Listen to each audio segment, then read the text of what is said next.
Olha só o que eu acabei de ouvir de amigos que estão lá na China, em Pequim e Tianjin. Tianjin é uma cidade grande, o maior porto do norte da China, muito perto de Pequim. Digamos que é a Santos chinesa. Para você ir ao restaurante, tem uma série de ordens lá hoje em dia. A quarentena acaba de ser relaxada nessas cidades, mas as pessoas vão de máscara, algumas até de luvas, para entrar no restaurante. Tem um funcionário medindo a temperatura de quem entra, para ver se tem febre ou não. E você tem que passar lá o teu QR Code num tablet, que o teu celular vai dizer se você esteve fora daquela cidade de Pequim ou Tianjin, logo, se você esteve viajando na última semana. Então, se a tua temperatura está baixa e se você não esteve fora da cidade, você pode entrar no restaurante e jantar. Parece que os restaurantes estão voltando a ficar cheios, mas com esse compartilhamento do teu estado e da tua saúde. Será esse o novo normal? O que a gente vai tentar discutir no podcast de hoje.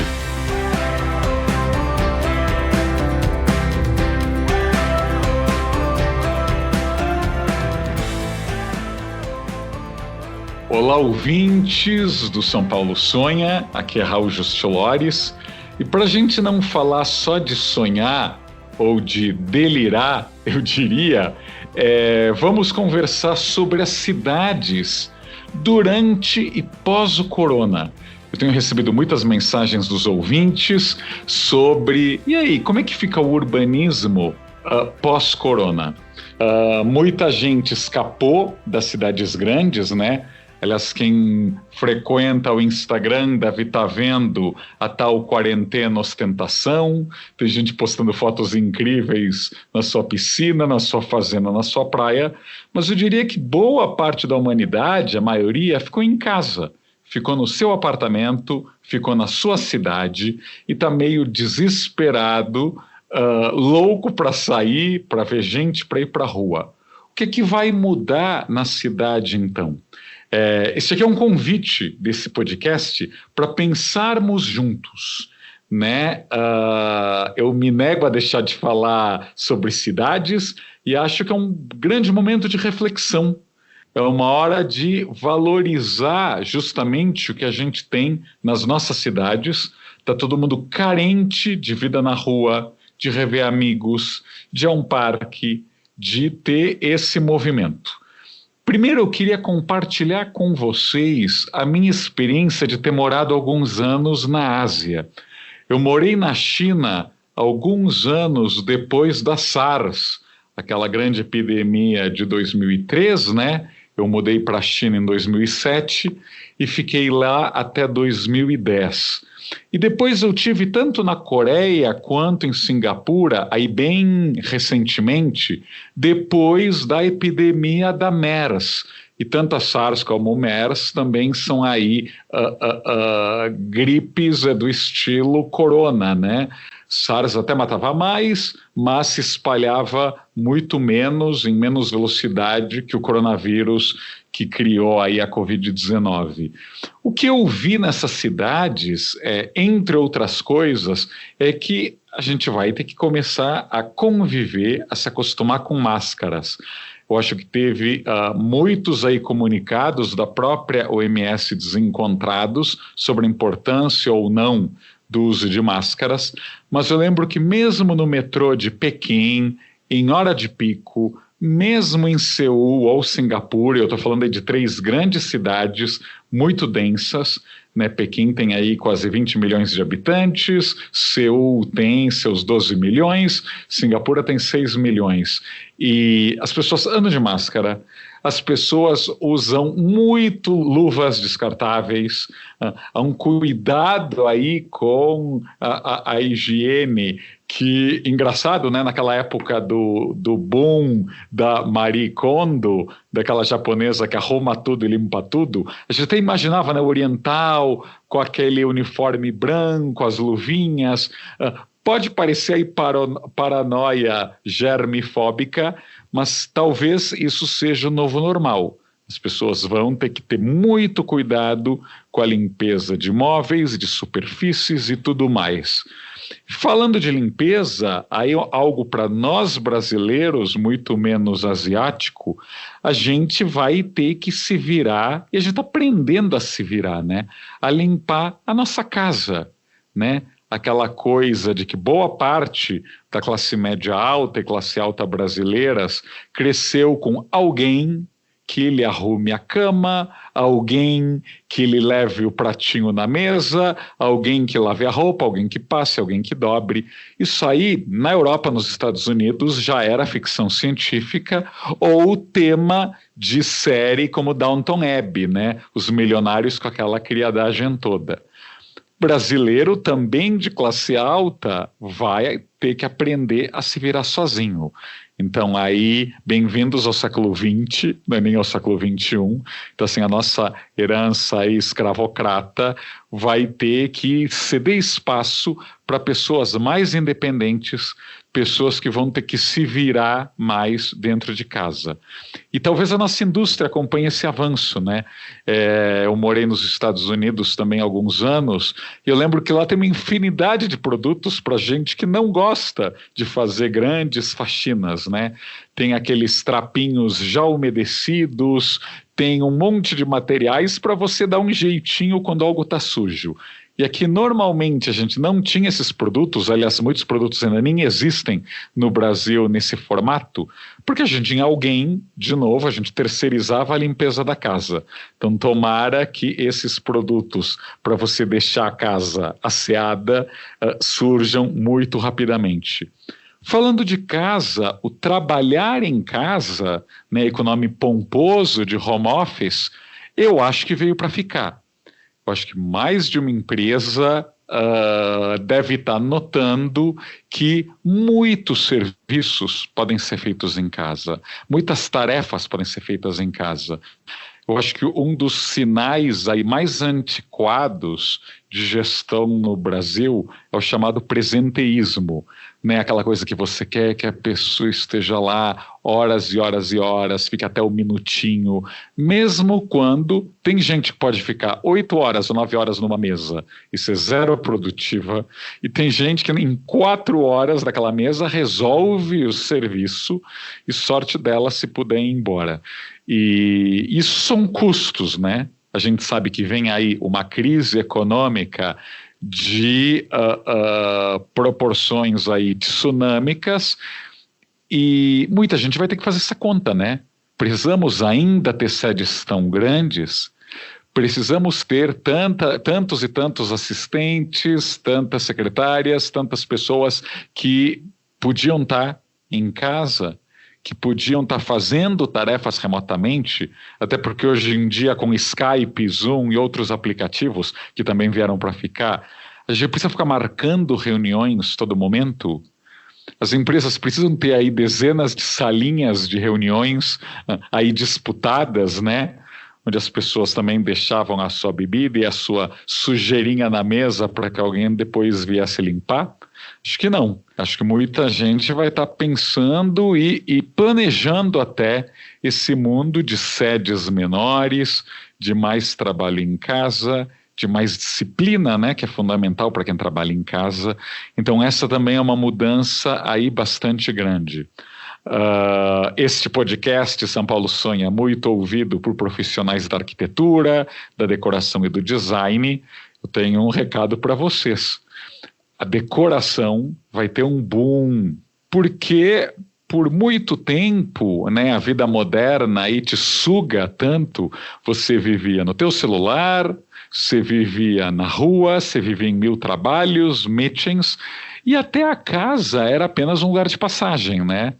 É como o Luffy Gomes falou no podcast há algumas semanas, podcast que São Paulo Sonha, vai lá. Aliás, se você ainda não se inscreveu, ou no Spotify, ou aqui no YouTube da Vejinha, por favor, assine, que aí você recebe toda semana o aviso que tem um episódio novo de São Paulo Sonha.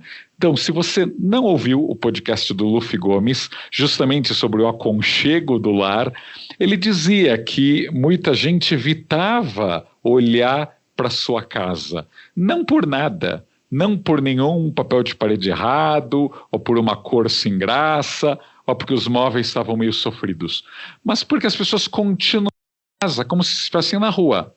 Então você está na cozinha, mas com uma TV ligada, você está no teu quarto ou até no banheiro, mas não sai do celular, e você mal olha para o que tem ao redor. E agora nós estamos há dias, semanas, olhando tudo. Olhando aquele sofá que não combina com o tamanho da sala, olhando para aquela cama que não combina com as paredes. A gente está fazendo alguma arrumação, espero que estejamos fazendo alguma arrumação, jogar fora o que não é necessário. Estamos aprendendo a ser menos consumistas. Por mais delivery, por mais Amazon, por mais entrega em casa, é claro que essas entregas estão cada vez mais demoradas. É claro que, dependendo aí do seu temor, você não irá toda hora na rua buscar encomendas. Então a gente está tendo que aprender um pouco a viver com o que tem dentro de casa. Aprender a viver com o que a gente convive. E isso vai ser muito importante no pós-corona, né? Aí sendo muito otimista, como eu normalmente sou, com o pós-corona, a gente vai, talvez, muita gente vai querer trocar móveis, comprar algum novo, customizar, reformar.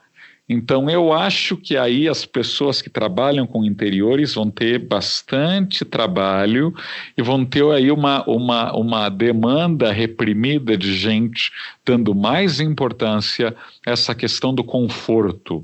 E que pode ser o conforto acústico, que pode ser o conforto térmico, conforto visual, né? De morar em casa, né?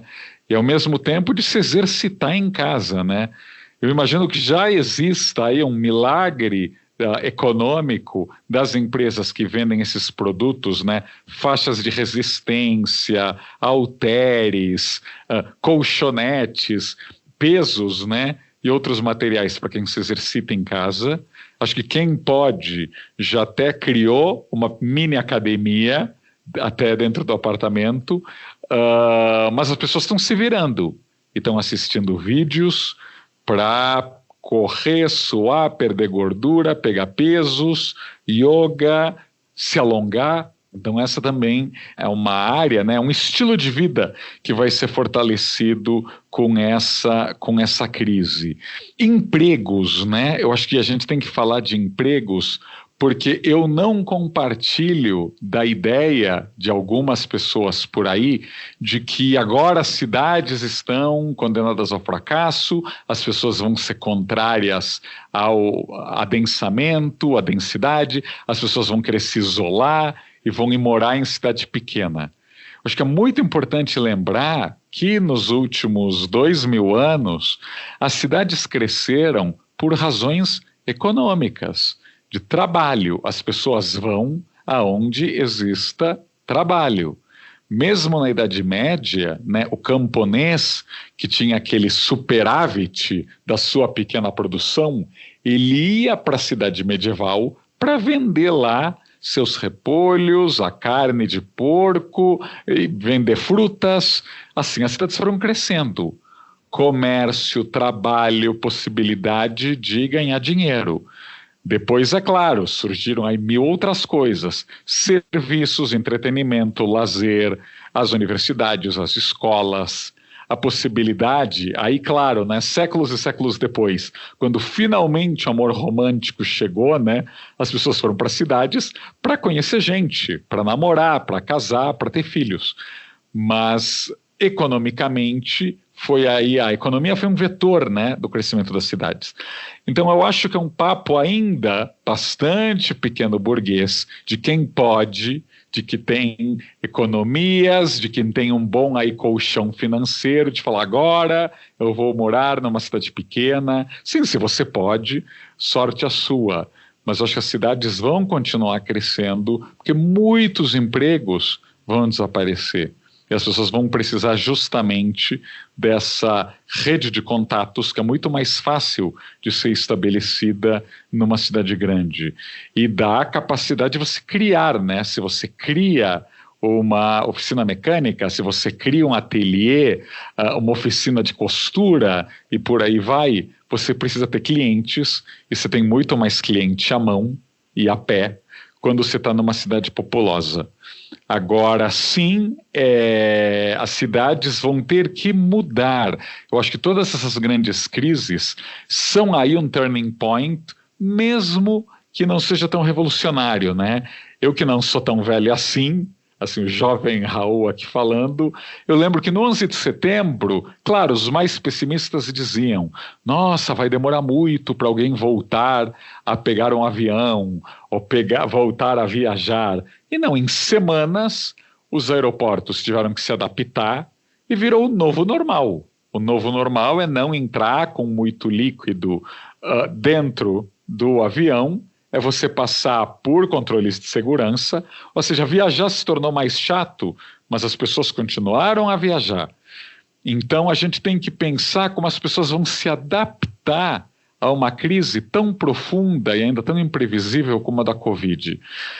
Olha, se essa crise causar uma reviravolta na maneira como os brasileiros encaram a habitação, especialmente a moradia dos mais pobres, já vai ter sido pelo menos um aspecto positivo dessa crise tão trágica, né? O Brasil faz de conta que a habitação é importante, mas na prática, olhe aí em qualquer site do Tesouro da Vida, o orçamento de habitação no Brasil é minúsculo. E quando grandes programas de habitação são feitos, como Minha Casa Minha Vida, o dinheiro é muito mal gasto, sem o menor cuidado com o urbanismo, com a maneira como as pessoas vão morar. E agora nós temos aí milhões de brasileiros em favelas, milhões de brasileiros em cortiços, morando em áreas de risco, e que vão se tornar um grupo de risco nessa pandemia tão grave, né? Como você cria quarentena, confinamento para quem mora num cômodo com outras 8 pessoas, ou quem mora numa casa de 20 metros quadrados com 10 pessoas. Essa é a realidade de muita gente com quem nós convivemos. O ouvinte de classe média, de podcast, você convive com muita gente que mora em situação precária, né? A empregada, o porteiro, o zelador, a caixa do supermercado. Muitos dos nossos atendentes na loja, no açougue, a pessoa que está preparando ali os produtos que você come, que você pede no seu delivery, o motoboy, eles moram nessas situações precárias e são aí vítimas, presas fáceis do coronavírus. E a gente tem que pensar, ou seja, a sociedade brasileira que criou uma capital do zero, que criou dezenas de estatais, que quis fazer usinas nucleares em Angra, que fez estádios de futebol em capitais como Natal, Cuiabá e Manaus, que fez aquela Olimpíada gigantesca. Essa sociedade que gastou dinheiro com tanta coisa que não era prioritária vai ter que pensar mais em habitação, e em habitação de qualidade. Não adianta repetir o modelo de Cidade de Deus. Para quem não viu o filme, veja. Os primeiros minutos explicam bem, né, quando você tenta acabar com favelas e joga os mais pobres em áreas de difícil acesso, longe de tudo, sem emprego, sem infraestrutura, sem transporte público.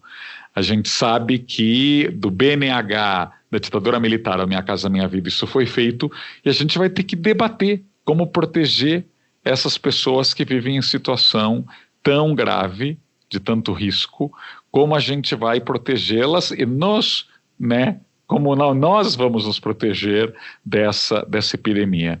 Então, se esse assunto se impor na agenda brasileira, vai ser um avanço. E a gente vai ter que repensar a densidade. A densidade nas cidades brasileiras é muito desigual.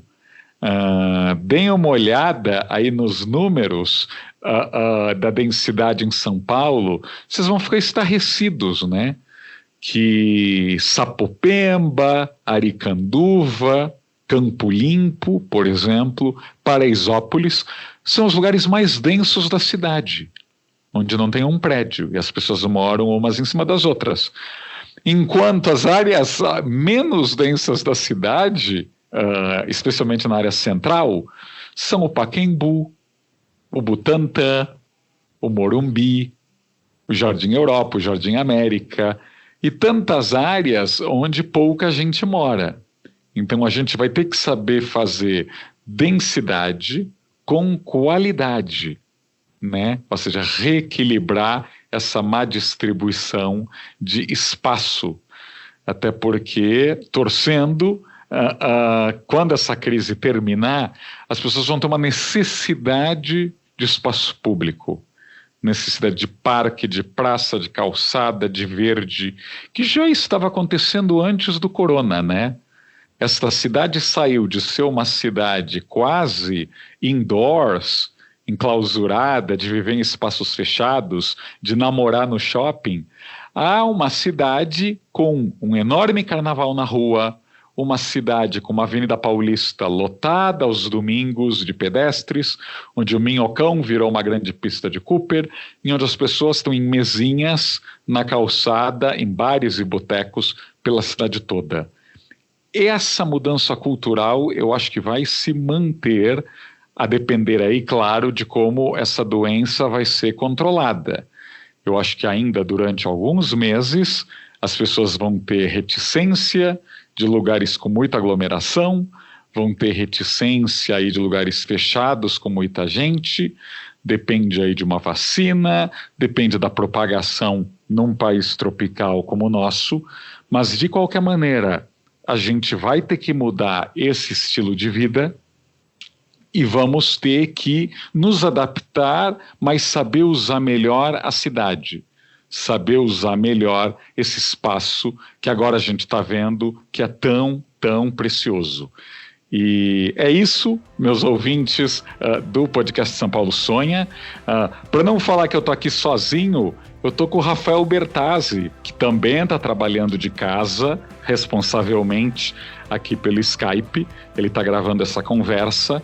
E você que nos escuta aí toda semana, por favor, assine a Vejinha também. Agora dá para assinar a Vejinha separadamente da Veja. Para quem só tem interesse nesses temas da cidade e de programação do que fazer em São Paulo, pode assinar a Vejinha. Tem aí o link no perfil da revista no Instagram, no Facebook. É bem fácil de achar. Veja SP. E até semana que vem. Muito obrigado.